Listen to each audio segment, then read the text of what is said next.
আমি একটা কথা বলি। হাসিনা চলে এলেন চপারে করে, কয়েক কোটি তার অনুগামী আওয়ামী লীগের সকলকে ফেলে। তার নিজের জীবনের মূল্য আছে, আর আওয়ামী লীগের বাকিদের জীবনের কোনো মূল্য নেই। একেই বলে শোষক শোষিত। উনি আমাকে বলছিলেন, বাংলাদেশ আমি দেখেওছি, আমি একটু আগে যেটা বলছিলাম, ওনার ঘরের পিয়নের কাছ থেকে 400 কোটি টাকা পাওয়া গেছে। উনি নিজে বলছিলেন, লজ্জা পাচ্ছিলেন বলতে, যে পা থেকে পাতা পর্যন্ত দুর্নীতিগ্রস্ত। এবারে যে নির্বাচনটা হয়েছে, লোকসভা ইলেকশন, ওখানে মানে জাতীয় নির্বাচন, যেটা প্রত্যেকটা এমপি হয় স্বজন পোষণ, নাহলে লুটের টাকা ঘুষ দিয়ে হয়েছে, ঘুষ দিয়ে। আমি নিজে তার প্রমাণ, আমার কাছে প্রমাণ আছে তার। স্বৈরাচার বলতে যদি উত্তর দেন স্বৈরাচার কি, আমি আপনাকে একটা ছোট্ট উদাহরণ দিলে অবাক হয়ে যাবেন। আমি যখন পদ্মা সেতুটা উদ্বোধন হলো বছর 2 আগে, আমি সস্ত্রীক বাংলাদেশে বেড়াতে গিয়েছিলাম। ঢাকা থেকে যাচ্ছিলাম বরিশালে, লক্ষ্য ছিল কারে করে যাচ্ছিলাম পদ্মা সেতুটা দেখবো, ওইটা দিয়ে যাবো। পদ্মা সেতু ওঠার আগে হঠাৎ করে দেখলাম 1 কিলোমিটারের বেশি জায়গা নিয়ে গাড়ি আটকে আছে জ্যামে। জানলাম কি ব্যাপার, না হাসিনার ছেলে, বড় ছেলে না কি ছেলে যাই না, জয় নাম তার, সে আমেরিকায় থাকে, সে নাকি পদ্মা সেতু দেখতে এসেছে। তখন বেলা 11টা বাজে, অফিস আবার। হাসিনা তার দলবল নিয়ে তাকে পদ্মা সেতু দেখাচ্ছে, গাড়িকে জ্যাম করে, গাড়ি আটকে প্রায় 1.5 ঘন্টা গাড়ি আটকে ছিল।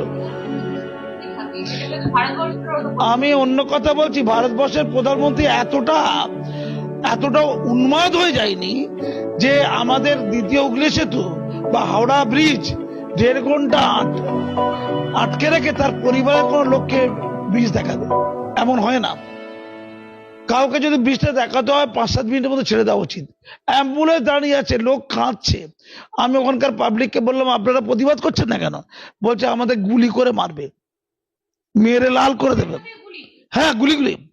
কথায় কথায় স্বৈরাচার। আমি তখন গাড়ি থেকে নেবে পুলিশ অফিসারদের বললাম যে আমি ভারত থেকে এসেছি, এই যে আটকে রেখেছে তার ছেলেকে শুধুমাত্র এন্টারটেনমেন্ট করার জন্য। মানুষের জীবনের কোনো মূল্য নেই, সময়ের কোনো মূল্য নেই। টানা প্রায় 1.5 ঘন্টারও বেশি গাড়ি আটকে আছে, শত শত গাড়ি যাবে পদ্মা সেতুতে ওঠার মুখে।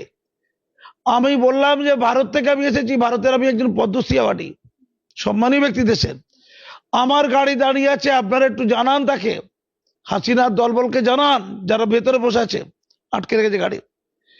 তা বলে আমরা জানি যে স্যার আপনাকে একটু সময় করে একটু দাঁড়াতে বলেছে। 10-15 মিনিট পরে অবশেষে ওরা গাড়ি ছাড়লো এবং ওরা বলল আপনার বলাতে একটু কাজ হয়েছে। আমাকে প্রচুর লোক ধন্যবাদ দিল, দাদা আপনি যদি না থাকতেন আমাদের আরো বেশিক্ষণ দাঁড়িয়ে থাকতে হতো। দুনিয়া দেখেছেন, তার ছেলেকে পদ্মা সেতু দেখানোর জন্য 1.5 ঘন্টা গাড়িগুলোকে দাঁড় করিয়ে রেখে শত শত গাড়ি কি ফুর্তি হচ্ছে? স্বৈরাচার কাকে বলে আমি সেই দিন দেখেছিলাম।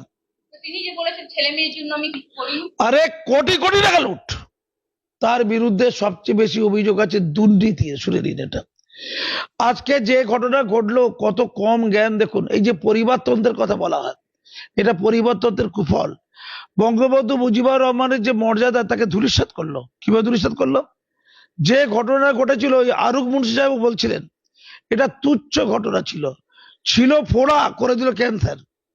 ছাত্ররা যখন সংরক্ষণ ইস্যুতে কিছু দাবি করেছে, তাদের বলতে পারত যে তোমাদের দাবিটা হাইকোর্টে বাতিল হয়েছে, সুপ্রিম কোর্টে আমি দ্রুত দাবিটা তুলবো, বিবেচনা করার জন্য আমি বলবো, তোমরা এত উত্তেজিত হও না। তোমাদের যে সংরক্ষণের যে তুলে দেওয়ার দাবি আমি তো 2018 সালে মেনেছি, কিন্তু সংরক্ষণ, ওই মুক্তিযোদ্ধা পরিবারের কিছু লোক হাইকোর্ট থেকে সংরক্ষণের দাবিকে আবার জাগরিত করেছে। আমি সুপ্রিম কোর্টে গিয়ে এটা মূল্যায়ন করতে বলবো। বলেছে? বলেনি।